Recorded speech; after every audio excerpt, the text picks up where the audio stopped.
Eusko Alderdi Jeltzalea Eusko Alkartasuna koalizioak mende berrirako gizarte eredu berri bat aurkezten du. Bakerako eta elkarbizitzarako proposamena eta 3 ardatz nagusi ditu. Printzipio bat, bizitza eskubidea, metodo bat, elkarrizketa politikoa eta konponbiderako proposamen bat, euskal gizartearen erabakiei errespetoa. PNV eta EAri botoa ematea, bakearen aldeko botoa ematea da. Bakearen aldeko apustua egitea.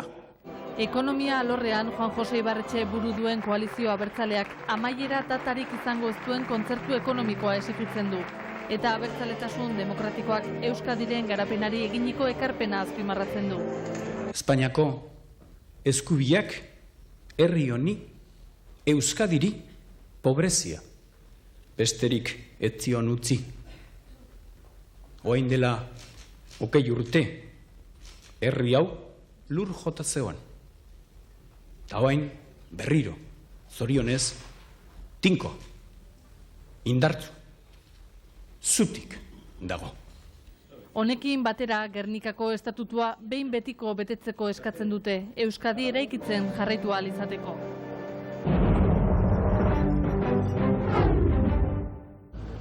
Alderdi Popularrak alternantzia aldaketa eraman nahi du Eusko Jaurlaritzara Arabaren ereduari jarraituz. PP eta PSE Arabako Foru Aldundian eta Gasteizko udalean duela 2 urtetik hona egiten ari diren gobernu eredua. Eredu hori esan nahi du normaltasuna, moderazioa, guztientzat gobernatzea, eta eredu hori da Euskal Herri guztian implantatu nahi duguna, Arabaren eredua. Aldaketaren eskutik askatasuna etorriko dela uste dute popularrek euren hitzetan hauteskundeetan jokoan dagoen balioa. Guk askatasuna ekarriko dugula eta pluralitatea ekarriko diogula berriro gure lurraldeari, gure herriari. Hori ezinezkoa izango da EAJarekin, zeren eta erakunde terroristarekin beste paktu bat egingo duela, eta hori tamalgarria izango da gure lurraldearentzat etorkizunarako. Askatasunaren balio horrekin estatutuaren eta konstituzioaren balioak ere berreskuratuko direla dio Alderdi Popularrak. Trantsizioan Euskadin irekitako zikloa itxi beharra dagoela azpimarratzen dute.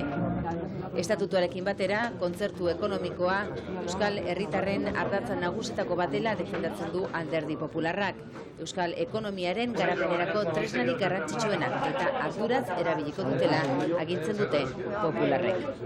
Gobernu programan jasotzen denez, indarkeria desagertaraztea izango da Alderdi Popularraren lehentasuna.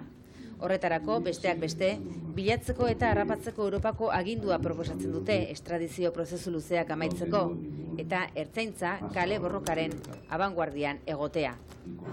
Erakundeak suspertzea da PPren beste proposamenetako bat. Horren barruan, popularrek diote ETBek ez dituela bere egiko Euskal Autonomia Erkidegotik kanpoko errealitate politikoak, alegia Nafarroakoa eta Iparraldekoa.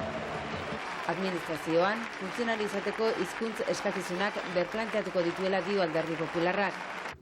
Euskara arloan, aberen erreforma sakona eta euskara irakasteko sare publiko bat proposatzen dute.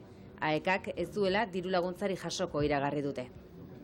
Eskolaren arloan ere aldaketa sakona proposatzen dute eta zentroen politizazioaren kontra egingo dutela adierazi dute.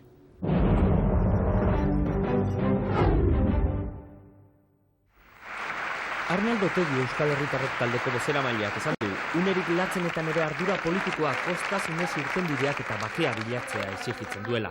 Hori egiten du EH esan du Otegik. Eta ezker abertzaleari gatazkan ardura berezia duela diotenei, zer proposatzen duten galdetu die. Eta orain tokatuko zaigu berriz ere, pelikula honetan gaiztoenak izatea. Berdin zaigu ardura politikoagatik, gu jakin badakigulako. Ezker abertzaleak baduela birtute politiko bat, beste guztiak ez dutena, eta hori da gu zintzoa garela, gu herri honekiko lotura handia ditugu, guk Euskal Herria maite dugu, eta guk Euskal Herriagatik dena emateko prest gaude.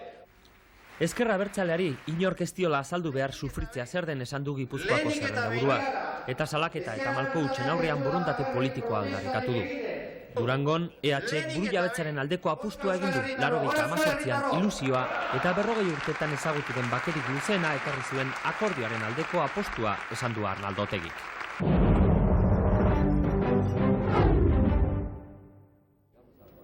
Estatutua eta konstituzioa defendatzea, horiek dira Euskadiko Alderdi Sozialistaren programaren ardatzak.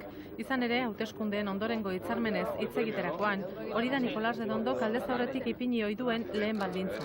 Sozialistek estatutuaren eskumen guztiak lortzeko lan egingo dutela ziurtatu dute. Estatutuaren problema ez da bakarrik kompetentziena, baita ere, estatutuan sinistea, estatutua prestigiatzea, konsolidatzea, azken batean garbi ustea estatutotik kanpora ez dagoela beste marko politikorik. Horrez gain, sozialistek demokraten arteko batasuna berreskuratu nahi dute, etari aurre egin ahal izateko. Ildo horretatik, gizarteak balore demokratikoak berreskuratzea nahi dute, eta hezkuntzaren bidez bultzatu nahi dute helburu hori.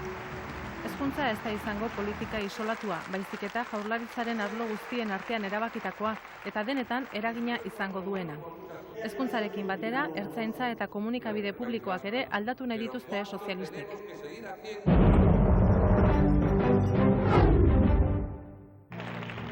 Ezker Batua, ezkerra alderdi guztien arteko elkarrizketaren eta justizia sozialaren bermea da hautagaiek diotenez. Hauteskunde kanpaina honetan behin eta berriz ari dira aldarrikatzen eta desagertu behar dela.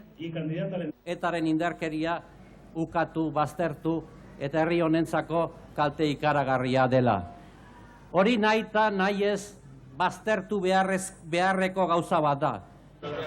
Alderdi guztien arteko elkarrizketaren eta autodeterminazioaren alde egiten du Ezker Batuak, baina horrez gain justizia sozialarekin ardura handia erakusten du. Herriaren aurrean garbi utzi nahi duguna da garela ezkerraren abotsa. Langileen interesak defendituko dituen abotsa. Emakumeen egoera hori gainditu eta berdintasuna lortuko duen abotsa. Hirugarren espazioa izenekoa bete nahi du Ezker Batuak eta bere indarra hurrengo gobernuan oso baliagarria izango delakoan daude.